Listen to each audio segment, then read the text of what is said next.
Thanks for taking the time for us. Hey, I didn't know you play golf. Oh, I got a lot. You play? Hell yeah. Me too. Real? Yeah, man. Yeah.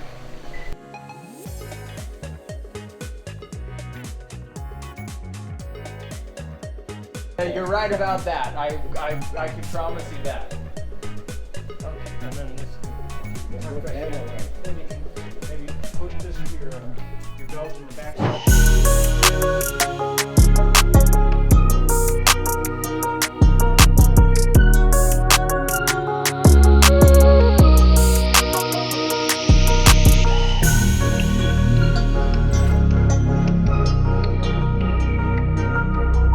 Johnny Dang, known as a jeweler to the stars, the King of Bling, but this whole story started many years ago with much more humble beginnings, isn't that right? Right. Definitely. Yeah. Tell me about growing up in Vietnam. What was that like? Man, of course, I remember for life how I grew up in Vietnam. I was born in 1973. Vietnam was finished 1975. So 2 years, I was 2 years old.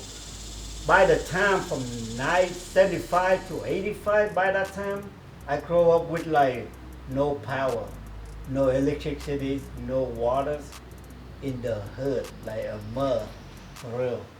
So it's fun, but that's the time that I remember forever, you know. No electricity in Vietnam? Yeah, by that time, like no electricity at all. So the whole my childhood, whenever, you know, we just grow with the sun, no power, of course. So whenever it's dark, the whole village is super dark, and of course the water. We have to use the water on the river, and few years later, maybe about 81, so we can be able to get the well, you know. But by that time, we use the river waters most of the time. So times were tough back then. It's real tough. Yeah. Not only for my families, for all Vietnamese, you know, for my whole village, especially because I'm from the south of Vietnam, a very small village. They call Ban Meto, like that, like real small. Yeah. Wow. Crazy. That's incredible. And I mean, people would be, I think, shocked to hear that, knowing where you are today. But this story, the reason you were able to come to the U.S. starts with your dad. Isn't that right? Right. With my families. So your dad came over here on a boat in what year, and what was that journey like for him? It was very tough for my dad. My dad, he was a soldier of South Vietnam. So after the war, they put him in prison. So as I know, when he was in prison without a release date, of course, even my mom did not know when my dad could be able to release, you know. And he escaped the prison and go to the U.S. by the boat. But it was tough because he told me story just like my oldest brothers. He did the same. And because they got a small boat and with so many people. So the second day, they ran out of food the second day. And the engine, the engine dead, no oil, or gas, whatever they use. So they just float. They just float on the ocean for like 2 weeks. So luckily they got rescued by one of the big ship, you know, and that's how he told me very clear story that most of the people on the boat almost died because they didn't have food in 2 weeks. So it's tough, you know what I'm saying? So they survive by catching fish in the ocean, you know, and then just laid out at nighttime, wait for the rain. It's crazy stories. So the stories of me living in Vietnam in tough condition is really nothing to compare with how my dad, my uncle, my oldest brothers escaped it. Wow. You know, to come here. Wow. Yeah. Now, I know that your father was in the jewelry repair business, right? Or he Right. was in the jewelry business. Yeah. Tell me a little bit about how he came into that and then how you came into the jewelry business. We have a little bit family background in jewelry because before 1975, my father's family was in jewelry business. So when he came here, he didn't know how to make jewelry, but he got an idea. So he opened a small jewelry shop in flea market. And we back then, when he came to Vietnam, visit us, you know, about 85, 90. So he just let us know like, hey, if you have a time, go learn how to make jewelry, because I might be able to make jewelry in America, you know. So I learned how to make jewelry in Vietnam, but in Asian style, Vietnamese style. It nothing compared with how we make jewelry in Americans. And he could not do well, and he closed it down a few years after he opened, you know. And that was in Vietnam, but then when he came to Houston, right, he Right. opened a shop. No, he opened a shop here, Okay. and he could not do well. Okay. I think he's closed now. He didn't tell me what years, but when we came here, he didn't have a store no more. So what made you decide that you would be able to do it? It's just like the first day I came, it was also tough because we was in Vietnam. We thinking, oh, American dream, right? Of course, it's American dream. Everything crazy, real good out here. So my first thing to come and say, we have 3 families, 15 people stay in one house in America. Here in Houston. In Houston. Where was that in Houston? Right here on Bel Air and Pearl Park. It's real 5 minutes from here now. So it's kind of tough. But we are so happy to gather together. And then the second day, my cousin have a store in flea market. So he say, hey, if you feel boring, let's go. Happy to just go have fun with me because he on the way to work. I say, hell yeah, let me go help you because I learned how to make jewelry in Vietnam. That's how I started. So I went with him, and I stayed with him for 6 months. He gave me $500. I was so happy because that's my first $500 I ever made in my life when I was 23. You know, in Vietnam, I convert the Vietnamese down, it's a big amount of money. Because when I was in Vietnam, if I went to learn how to make jewelry, I had to pay the jewelers. So in here, I went to learn how to make jewelry, and I got money. And then plus he paid me for lunch and and food when I went to learn it. So it's a big deal to me. I was so happy for that first, and after that I know how to make it, and he started giving me my salary, Wow. And then we started with like $35 a day. It's cool.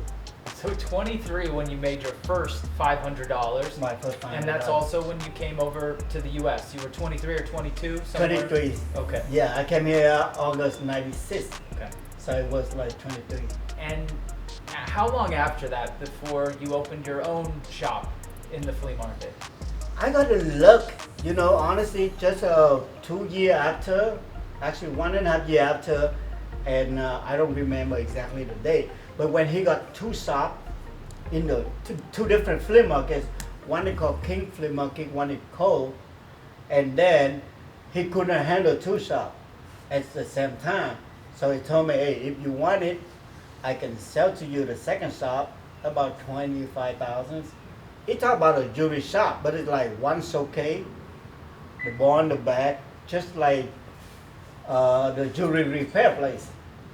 The reason he sold to me because they limit the jewelry repair shop in flea market. I couldn't open my own, but I didn't have money, so I say, okay, you pay me later. 25,000, but he paid me monthly. So I say, oh, okay, cool. I did that, and then I moved to the flea market and then started to repair. But you know, I do real. I love to do the jewelry. So when I do repair, I kind of like people. Let's say they just want to solder the necklace, put two necklaces together, like a broken necklace. I solder. I clean the necklace like brand new. I love to do that, and charge like $5. Oh man, I make it so good. The line like every day, easy.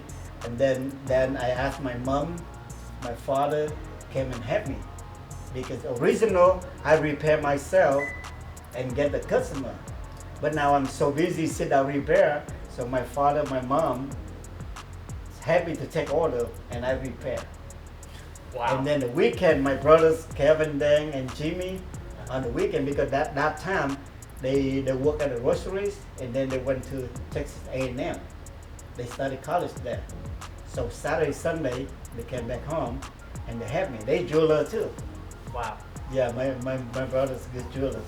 So where was that flea market you started out with originally? They call KHOU Flea Market in 45. Still exists? Close to the, I think I never checked in there, close to the airport. I think still there, a big flea market. Wow. It's very crowded. So then you ended up meeting Paul in what year? Do you remember what year it was? Let me see. About 2000, 2002. Because when I work in flea market, I have so much repair. But flea market open from Friday to Sunday. Thursday, Friday. Yeah, Friday to Sunday. So from Monday to Thursdays, I bring the job home and set up in the garage to do repair. You know, because to get repair, to do extra work. So the weekend, I can, because a lot of job I couldn't repair in there. And since I opened in garage, I got the idea, instead of working garage, why don't I find some spot? That's what made me happen to open 500 square feet shop in Shoptown. Right at the corner, that's where I met Paul. What do you remember from the first time you met Paul?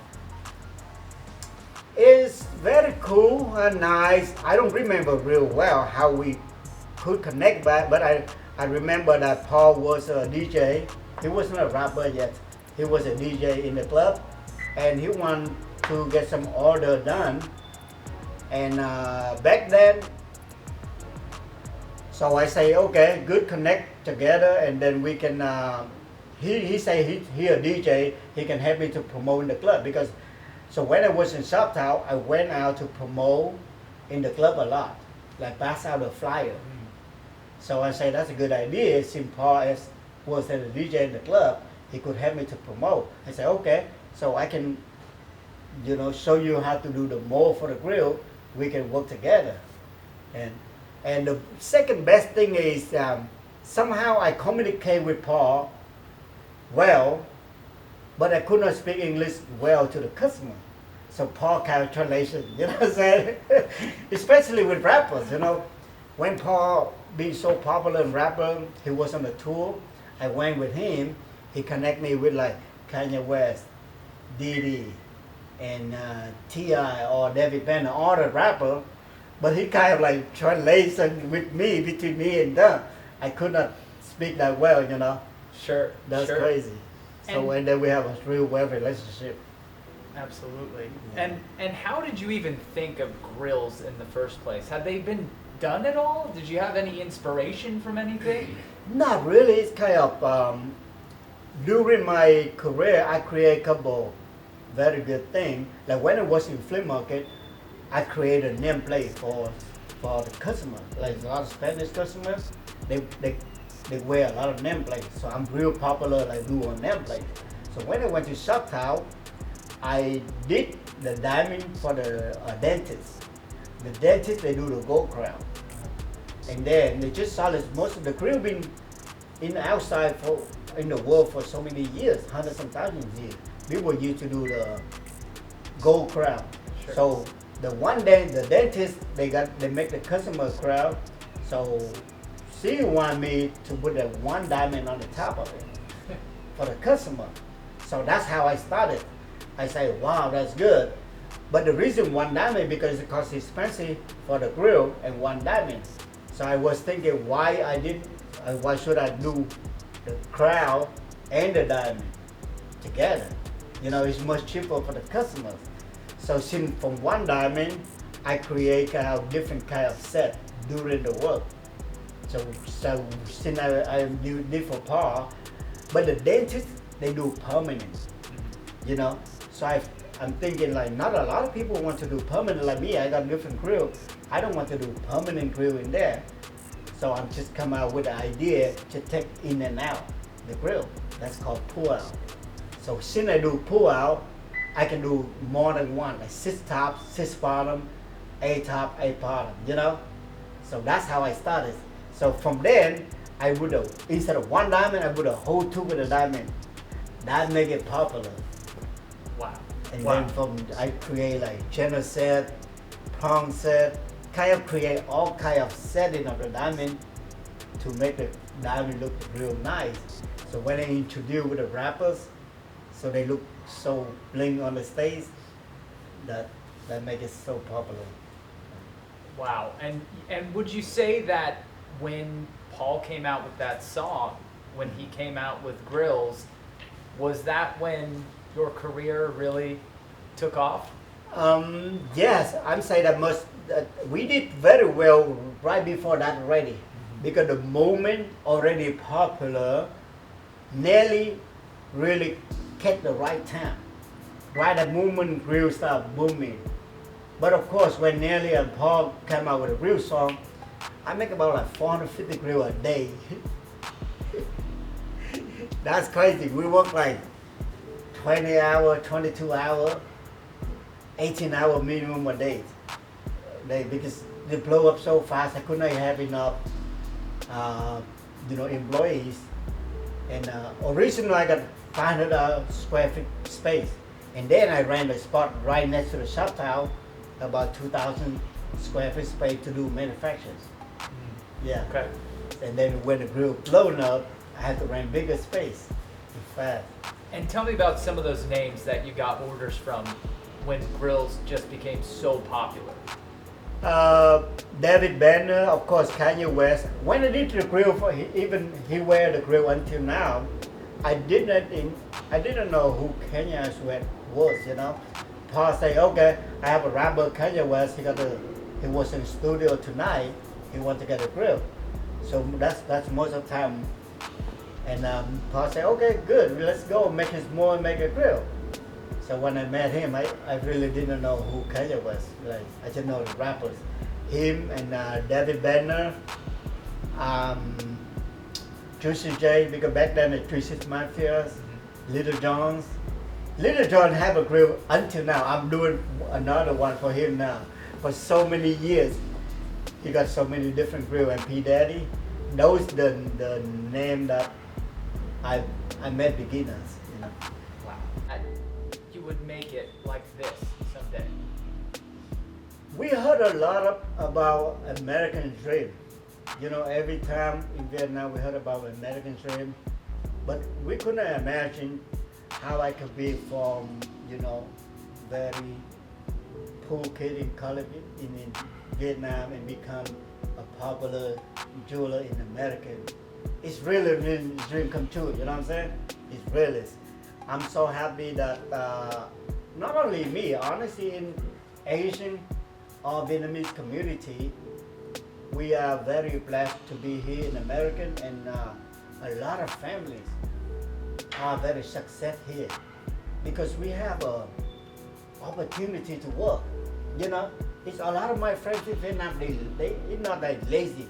They much more talented than me. They much work harder than me. But it's just like no opportunity. You know, in Americans we have like I can say like open door opportunity. You can like no limiting. That's why not only me, I'm so proud of a lot of Vietnamese in my community. A lot of my friends in here, they are very successful. They're like big time lawyer. A lot of nail. A lot of my friends, they like super do very well in business in the nail shop. They got some of them got like 40 store, 50 store. I know one guy, we hang out together, have like 100 nail shop, you know. So I say, man, you're gonna be able to do this in Vietnam or somewhere else. So this is really American, you know, American dream. You know, this is it. Thank you, Johnny. That was awesome. That was awesome. Thank you so much. No problem.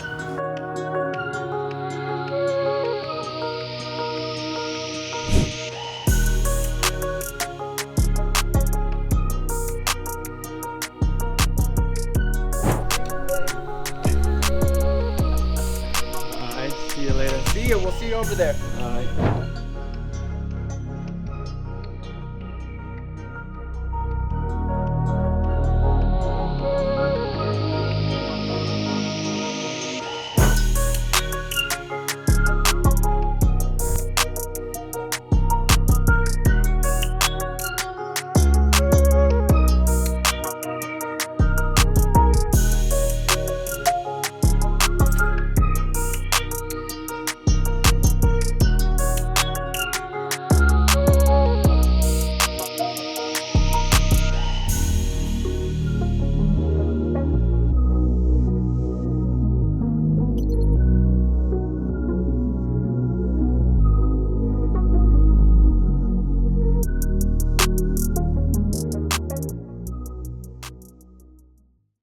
I'm Zach Tawatari. He's the creator of Grillz and built a jewelry empire.